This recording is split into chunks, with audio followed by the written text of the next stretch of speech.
বন্ধুগণ আজকে রাত্রেবেলা মায়ের অর্ডার দিয়েছেন কিছু না কিছু একটা রান্না করতাম। তো ফ্রিজে গিয়ে দেখলাম পটল আছে, আলু আছে, ভাবলাম চলো এটা দিয়ে কিছু না কিছু একটা রেসিপি বানানো যায়। আর আমার জানো এমনিও পটল তরকারি ভালো লাগে আর এমনিও ভালো লাগে, তো ভাবলাম চলো এটা দিয়ে একটু সুন্দর করে কিছু রান্না করি, সঙ্গে বন্ধুগণের সঙ্গে শেয়ার করি। তো দৌড়ে আমি গেলাম রান্না করে আইয়া পটল আলু খাটিয়ে একটু দিলাইছি সিদ্ধ দেওয়ার পরে এই দেখো বেশি না একটু তেল আর হলুদ আর লবণ দিয়ে এটারে ভাজা করিয়া উঠাই দিছি। আর জানো নি এখন তো সিম্পল কাজ, মানুষের ভাবে রান্না করতে বহুত কষ্ট, আমার তো কষ্ট লাগে না, রান্না একদম ইজি জিনিস, সব যদি রেডি থাকে। তো কড়াইয়ের মধ্যে একটু দিলেছি তেল, এখন ফোড়ন দিব না, তো দিছি একটা তেজপাতা, একটা শুকনো লঙ্কা, দারচিনি আর এলাচি। আর কিন্তু আমি কিচ্ছু দিছি না, ওইদিকে আমি একটা পেস্ট বানাই রেখেছি। পেস্টের মধ্যে আসলো কাজু বাদাম, আসলো সাদা তিল, আসলো কাঁচা লঙ্কা, আসলো আদা, বাকি আর কিচ্ছু দিছি না। ঠিক আছে বন্ধুগণ, তখন পেস্টটা ঢালি দিছি।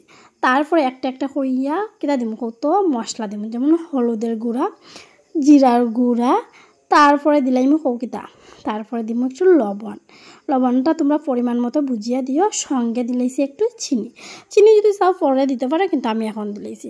আর যেহেতু কাঁচা লঙ্কা বেশি দিছি সেই হেতু আমরা এখানে আর কি মানে গুঁড়ামরিচ ইউজ করতাম না, কিন্তু সাদা তরকারি তো আমি আর খাইতে পারি না। তো আমি কিতা করছি একটু কাশ্মীরি মরিচ আছে, জাস্ট একটু মানে কালার ধরতো, যত সময় না কালার আছে আমি সাদা কিছু জিনিস খাইতে পারি না, ভালো লাগে না দেখিয়া খাইতে।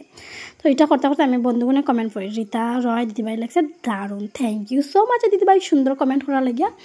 রূপালী দাস দিদিভাইয়া লেগছে খুব সুন্দর রান্না হয়েছে, থ্যাংক ইউ সো মাচ দিদিভাই, এত সুন্দর একটা কমেন্ট করা লাগিয়া। নেক্সট কমেন্ট রিম্পি দে, খুব সুন্দর রান্না করছো, মাছের ঝোল আলু আর বেগুন দিয়ে খেতে খুব স্বাদ হয়, থ্যাংক ইউ সো মাচ দিদিভাই। ওই দিন আমি একটা রেসিপি দিছিলাম, ওইটার মধ্যে এই 3টা কমেন্ট এসে, তো আজকে পড়ছি। তোমরাও নেক্সট কমেন্ট করিও কোন দিন কার কমেন্ট পড়ব। তারপরে এই যে আমি এখানে ভালো করিয়া এই যে করিয়া রাখছি, আমার কিন্তু রেডি হয়ে গেছে সব কিছু। ঠিক আছে, উপরে থেকে দিলাইছি একদম গরম জল, আমি সবসময় জলের মধ্যে গরম জলটা ইউজ করি, কারণ স্বাদটা আমার লাগে একটু আলাদা থাকে। তারপর দেখো তোমার সঙ্গে গল্প করতে কিন্তু আমার রান্না প্রায় হয়ে গেছে, দেখতে পারছো। এই যে কাশ্মীরি মরিচ দিছে, এটার আগে কালার আছে লাল, এখন লাল দেখি আমি সুন্দরভাবে খাইলাইমো।